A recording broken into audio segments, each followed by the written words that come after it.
Hey, what is up guys? This is Nishi from MST.TV here, back with another Market Watch episode. So the 2024 tins have officially been out for a whole weekend now, and the way that the market has behaved has definitely been really interesting. Now normally, the tins represent a pretty significant fall off in value for a ton of cards, where we see a lot of cards become almost worthless overnight.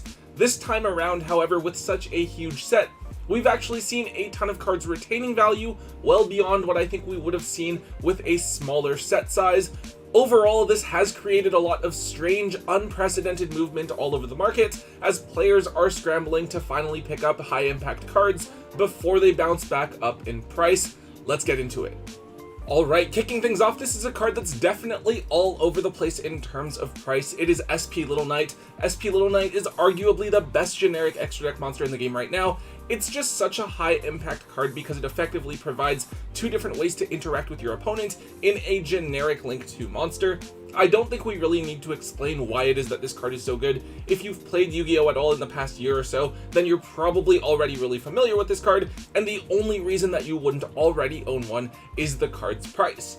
That said, this was an incredibly expensive card for such a long time. It really was the sort of card that was just inaccessible if you aren't used to spending like $100 or more on a single card, which is perfectly reasonable. Once we had SP confirmed to be in the tins, we did see a massive sell-off in SP. The original ones from Age of Overlord had gone down in value to around $50 or so. The thing is, everyone expected it to be even cheaper once the tins officially came out. In the past, for example, we've seen something like Borreload Savage Dragon go from being a $50, $60 card to being only $8 to $10. However, the fact that the tins this year contain 100 different secret rares, while each tin only gets you 3, and a case is only going to get you 36 different secret rares, that means you're getting one specific secret rare in every 3 cases, hopefully. In that way, it almost feels like the card barely got reprinted or barely became more accessible, and that has certainly been reflected in its price. The tin version of SP had gotten pretty low at first when the tins dropped last week. I think that on Saturday morning, SP was around $42 on TCG Player. However, it's just Monday, but we've already seen SP shoot up to $55 for the reprint secret rare, while the original not that much higher at between $60 and $65. On one hand, I do wish it would get a little bit cheaper so that it's more accessible to your average player, but I'm also sort of happy to see that the card has retained value and not just completely fallen off price-wise because it got one reprint. Hopefully you're able to snag one soon, because it seems that SP will remain an expensive card for the next several months at least. Up next is another one of the more highly anticipated reprints from the tins. It is Triple Tactics Thrust. So just like with SP, this is a highly meta-relevant staple card that has seen a ton of competitive play. It basically searches for any normal spell or trap in the game, as long as your opponent activated a monster effect, which is pretty easy since there's so many people running hand traps in the game right now. This card is able to search cards like Dimensional Barrier, Harpy's Feather Duster, or Triple Tactics Talent, so obviously it can be very impactful. Thrust was in an interesting spot because it had actually been reprinted before. It was an Ultra in Maze of Millennia and an Ulti in an OTS tournament pack, in addition to being a secret rare from Photon Hypernova. I think a lot of players thought that the tin reprint would be the thing that finally brought this card down to being like a $15 to $20 card, which is much more affordable and accessible to a lot of players. However, the tin has done little to actually bring down the card's price. The Ultras, which are the cheapest version, haven't actually really changed all that much from a few months ago. They were $40 to $45, they dipped to about $30 when players thought that the tins were going to make this card just dirt cheap, but they're already back up to that $45 mark. And then oddly enough, the originals from Photon Hypernova are between $40 and $45, while the reprints from the tins are currently sitting just barely under the $40 mark. This one is interesting because it has more reprints already than SP, yet it's retained a really strong chunk of its value because it is something that a lot of players will run multiple copies of. Just like with SP, this might have to be something that you just kind of suck it up for and buy now while it has dipped a tiny bit, or maybe you just hope that you sack one out of the tins, since it also seems like it isn't going to be dropping in price anytime soon. Okay, so the next card I want to talk about here is Bonfire. This card is super simple. You add a level 4 or lower pyro monster from your deck to your hand. Honestly, I feel like if this card came out like 5 years ago, no one would have cared about it at all, but because it's released in a year with good fire and pyro decks, it just happens to be this crazy expensive card. Obviously, this card came out during Snake Eye format, so it was like a $120 card, something crazy like that, because it was a hard-to-pull card for the best deck in the format. Now, in the current format, Snake Eye has temporarily fallen off after seeing Ash and Poplar go to 1 on the most recent ban list. However, Bonfire still has a place in the meta moving forward. The new Azamina cards in Rage of the Abyss look like they will allow Snake Eye to continue to be a top tier threat in just a few weeks. At the same time, the Ryziel archetype coming out in Crossover Breakers at the end of the year has 2 different search targets for Bonfire, so Bonfire is inevitably something that will be played in that deck as well. Now that said, the reprint of Bonfire has cooled its price down quite a bit. The Ultras have done nothing but go down since we all assumed that they were going to be in the tins, and of course, they did take a little bit of a hit with Snake Eye being hit on the ban list as well. They're currently sitting at about $30 each. The tin version, however, is looking like it will be quick to shoot up even higher. It came out and was around $20 at first. It even went down to almost $15, but I think it's now actually up to almost $27 with very few quantities available on the market, as players are assuming that they will need it for when Ryziel comes out later this year.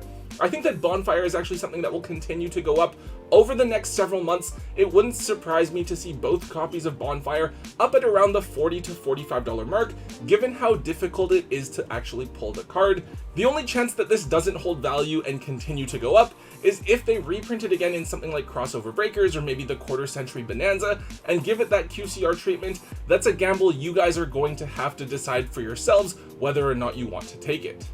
Alright, one last card from the tin itself. I want to take a look at Centurion Primera. So the Centurion cards are actually among some of the more valuable cards to be reprinted in the tins. Both Primera and Trudea were really expensive cards for their archetype from back in Valiant Smashers. Now obviously King Calamity got hit on the most recent ban list, so the pure deck has lost a pretty big tool there.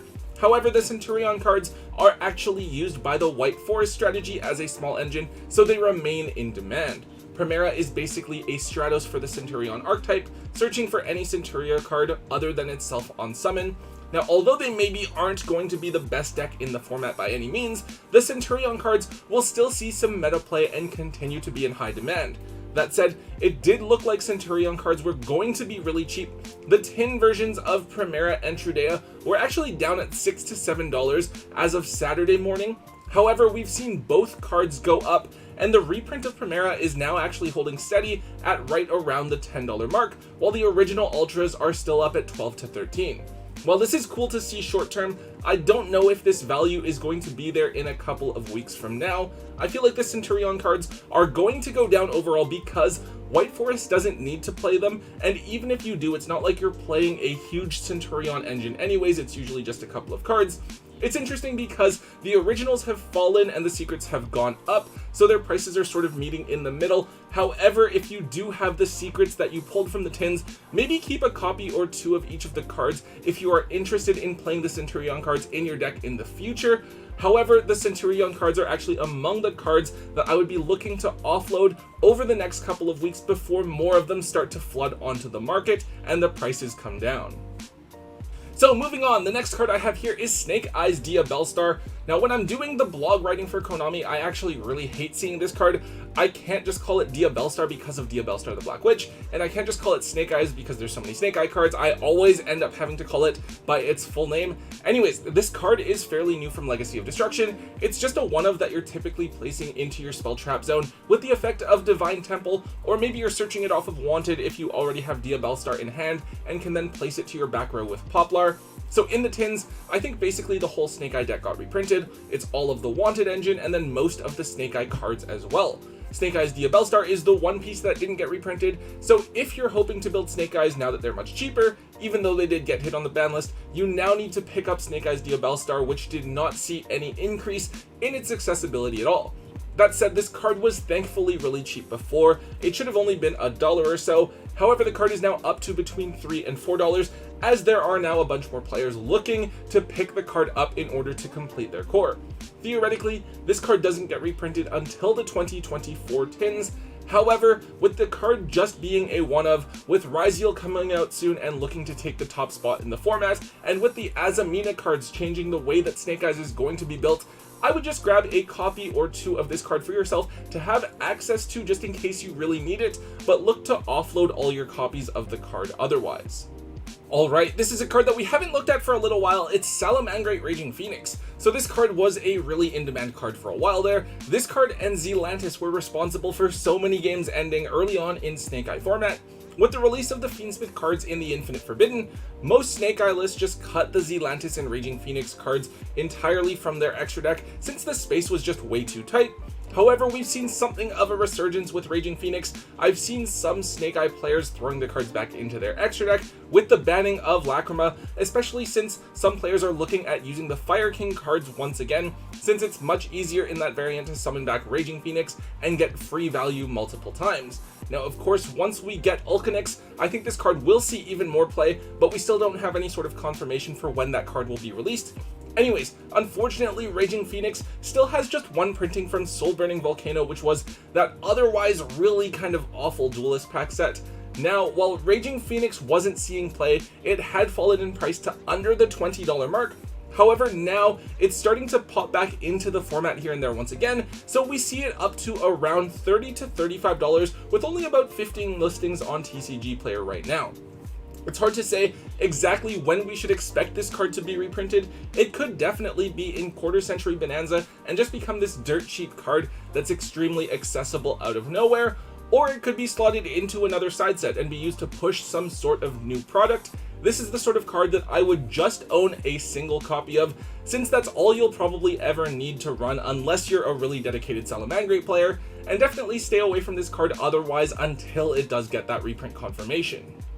And finally, one last card for us to take a look at, it's Castell the Skyblaster Musketeer. So this used to be one of the best cards in the game. It's a generic rank 4 Xyz monster, and you can either detach one material from it to Book of Moon a monster on the field, or you could detach two materials from it to shuffle a face-up card on the field back into the deck.